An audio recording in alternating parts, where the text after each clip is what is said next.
Okay, so let's dive right in. We're looking at a situation that is, well, a total paradox. There's a new ceasefire between the US and Iran, but honestly, it seems to be creating more problems than it's solving.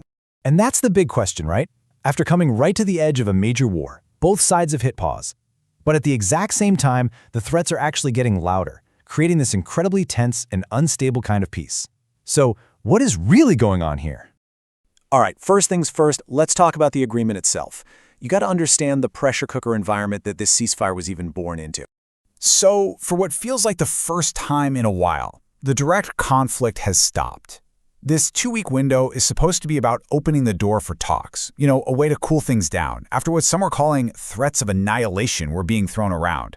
But as you're about to see, this pause is anything but quiet. And you can't really get why this is all so tense without looking at a map. At the very heart of this is the Strait of Hormuz. A massive chunk of the entire world's oil supply has to pass through this tiny little waterway.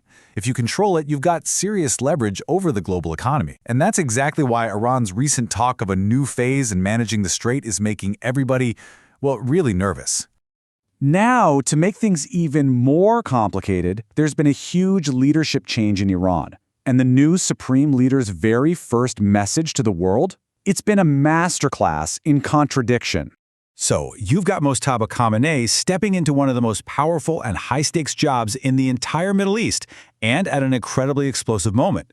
You can bet that because of that, leaders around the world are hanging on his every word, trying to figure out where Iran is headed next.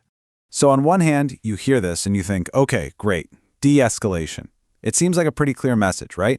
It's broadcast on state TV, sounds like he's extending an olive branch, saying he wants to avoid a bigger fight. But that is only half the message. And here's the twist. In the very same breath, Khamenei makes it crystal clear that Iran is not backing down.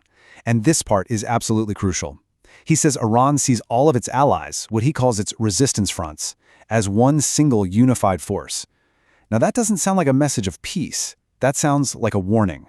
And that idea, that all his allies are one big team, brings us to the single biggest and most immediate threat to this whole ceasefire: the brutal, ongoing war in Lebanon, involving Iran's most powerful ally, Hezbollah.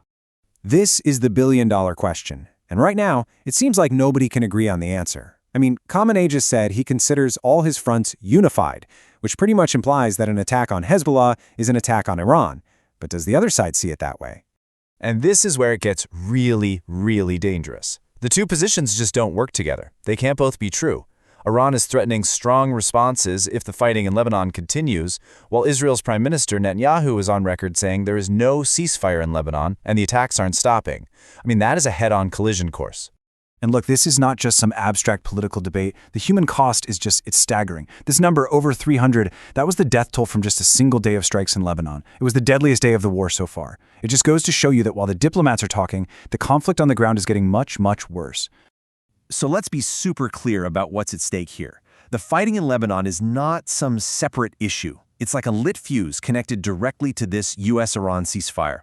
If Iran actually makes good on its threat of a strong response, this whole fragile deal could just go up in smoke overnight.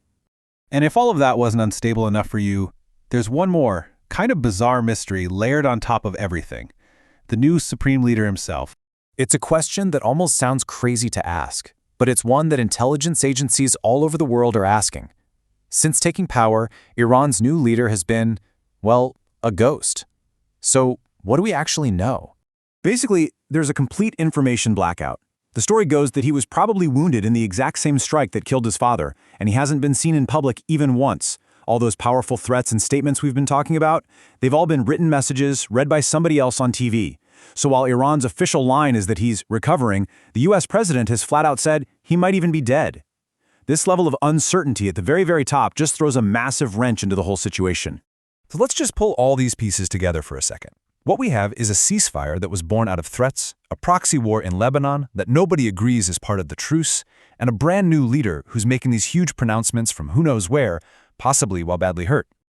And that really leaves us with the big, unsettling question.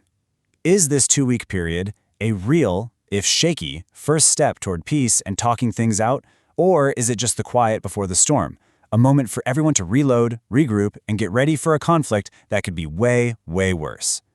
Right now, the honest answer is Nobody knows. It's all balanced on a knife's edge.